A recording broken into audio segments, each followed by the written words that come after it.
जय जय श्री कृष्णा। जय जय श्री राधे। संपूर्ण गीता प्रवचन हिंदी के क्रम में अब तक आपने सुना 16वें अध्याय तक, पाठ 13 तक। आज इस क्रम में ये पाठ 14 वीडियो 17वां अध्याय का है, जिसे श्रद्धा त्रय विभाग योग नाम से जाना जाता है। इसमें आप सुनेंगे श्रद्धा का और शास्त्र विपरीत घोर तप करने वालों का विषय, आहार, यज्ञ, ताप और दान के पृथक पृथक भेद, ओम तत्सत के प्रयोग की व्याख्या।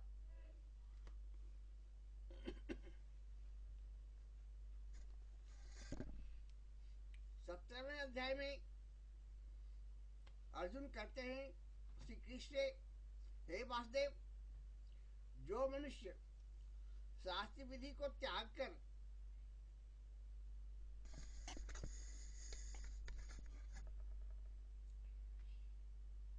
केवल श्रद्धा से युक्त हुए देवादिकों का पूजन करते हैं, उनकी स्थिति फिर कौन सी है? क्या सात्विकी है अथवा राजसी किंबा तामसी है? इस प्रकार अर्जुन के पूछने पर श्री कृष्ण भगवान बोले, हे अर्जुन, मनुष्यों की वह बिना शास्त्रीय संस्कारों के केवल स्वभाव से उत्पन्न हुई श्रद्धा सात्विकी और राजसी तथा तामसी, ऐसे तीनों प्रकार की होती है। उसको तू मेरे से सुन। हे भारत, सभी मनुष्यों की श्रद्धा उनके अंतःकरण के अनुरूप होती है तथा यह पुरुष श्रद्धामय है। इसलिए जो पुरुष जैसी श्रद्धा वाला है वह स्वयं भी वही है, अर्थात जैसी जिसकी श्रद्धा है वैसा ही उसका स्वरूप है। उनमें सात्विक पुरुष तो देवों को पूजते हैं और राजस पुरुष यक्ष और राक्षसों को पूजते हैं तथा अन्य जो तामस मनुष्य हैं वे प्रेत और भूतगणों को पूजते हैं। हे अर्जुन, जो मनुष्य शास्त्र विधि से रहित केवल मन कल्पित घोर तप को तपते हैं तथा दंभ और अहंकार से युक्त एवं कामना, आसक्ति और बल के अभिमान से भी युक्त हैं तथा जो शरीर रूप से ईशित भूत समुदाय को अर्थात शरीर, मन और इंद्रियादिकों के रूप में परिणत हुए आकाश आदि 5 भूतों को और अंतःकरण में स्थित मुझ अंतर्यामी को भी कृष्ण करने वाले हैं, उन अज्ञानियों को तू आसुरी स्वभाव से जान।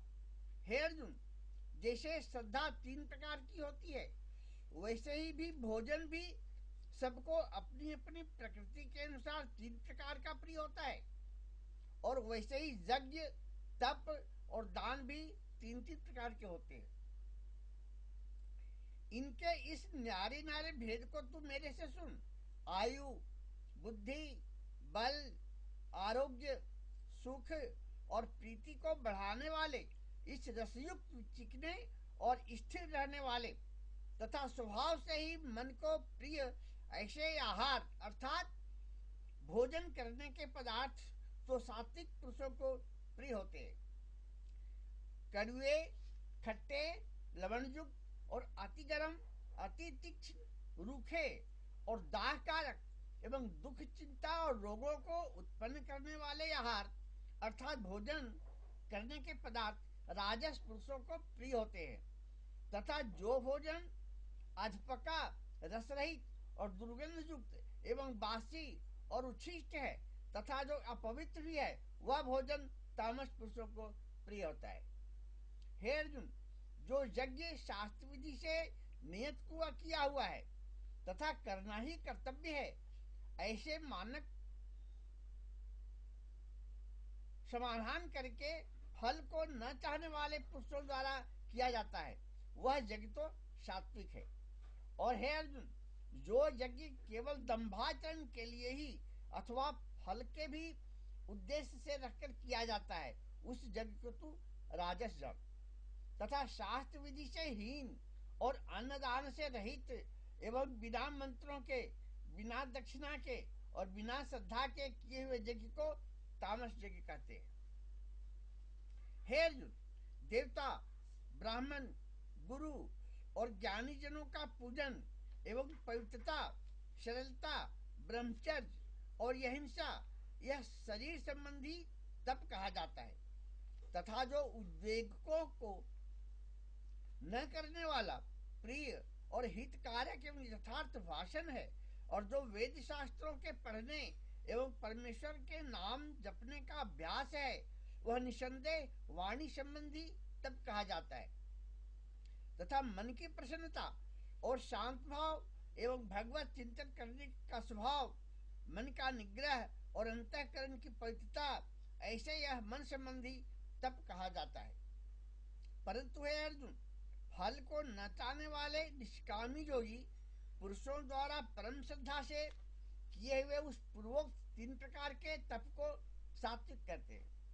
और जो तप सत्कार, मान और पूजा के लिए अथवा केवल पाखंड से ही किया जाता है, वह अनिश्चित और क्षणिक फल वाला तप यहाँ राजस कहा गया है। जो तप मूर्तापूर्वक हठ से मन, वाणी और शरीर के पीड़ा सहित अथवा दूसरे का अनिष्ट करने के लिए किया जाता है, वह तप तामस कहा गया है।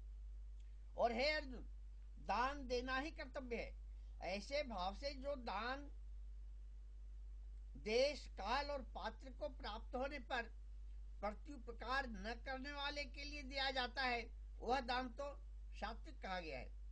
और जो दान क्लेश पूर्वक तथा प्रत्युपकार के प्रयोजन से अर्थात बदले में अपना सांसारिक कार्य सिद्ध करने की आशा से अथवा फल का उद्देश्य रखकर फिर दिया जाता है, वह दान राजस कहा गया है। और जो दान बिना सत्कार किए अथवा तिरस्कार पूर्वक अयोग्य देश काल में कुपात्रों के लिए अर्थात मद्य, मांसादि अभक्ष वस्तुओं के खाने वालों एवं चोरी, जारी आदि नीच कर्म करने वालों के लिए दिया जाता है, वह दान तामस कहा गया है। हे अर्जुन, ओम तत् सत, ऐसे ही यह 3 प्रकार का सच्चिदानंद घन ब्रह्म का नाम कहा है। उसी से सृष्टि के आदि काल में ब्राह्मण और वेद तथा यज्ञादिक रचे गए हैं। इसीलिए वेद को कथन करने वाले श्रेष्ठ पुरुषों की शास्त्र विधि से नियत की हुई यज्ञ, दान और तपरूप क्रियाएं सदा ओम ऐसे इस परमात्मा के नाम को उच्चारण करके ही आरंभ होती है। तत् अर्थात तत् नाम से कहे जाने वाले परमात्मा का ही यह सच है। ऐसे इस भाव से फल को न चाहकर नाना प्रकार की यज्ञ, तप रूप क्रियाएं तथा दान रूप क्रियाएं कल्याण की इच्छा वाले पुरुषों द्वारा की जाती है। सत्य, ऐसे परमात्मा का नाम सत्य भाव में और श्रेष्ठ भाव में प्रयोग किया जाता है। तथा हे पार्थ, उत्तम कर्म में भी सत शब्द प्रयोग किया जाता है। तथा यज्ञ, तप और दान में जो स्थिति है वह भी सत्य है, ऐसे कही जाती है। और उस परमात्मा के अर्थ किया हुआ कर्म निश्चय पूर्वक सत्य है, ऐसे कहा जाता है। हे अर्जुन, बिना श्रद्धा के होम हुआ हवन तथा दिया हुआ दान एवं तपा हुआ तप और जो कुछ भी किया हुआ कर्म है, वह समस्त असत, ऐसे कहा जाता है। इसलिए वह न तो इस लोक में लाभदायक है और न मरने के पीछे ही लाभदायक है। इसलिए मनुष्य को चाहिए कि सच्चिदानंद घन परमात्मा के नाम का निरंतर चिंतन करता हुआ निष्काम भाव से केवल परमेश्वर के लिए शास्त्र विधि से नियत किए हुए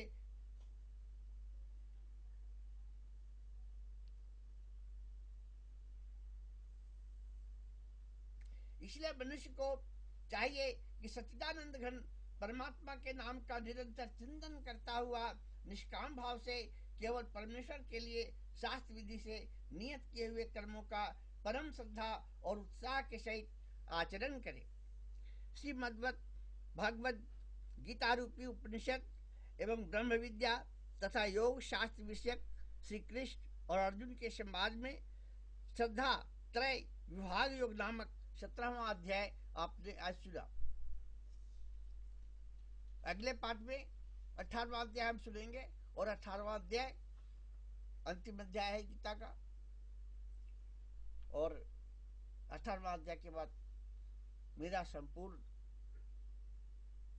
गीता प्रवचन हिंदी अनुवाद का सुनाने का उद्देश्य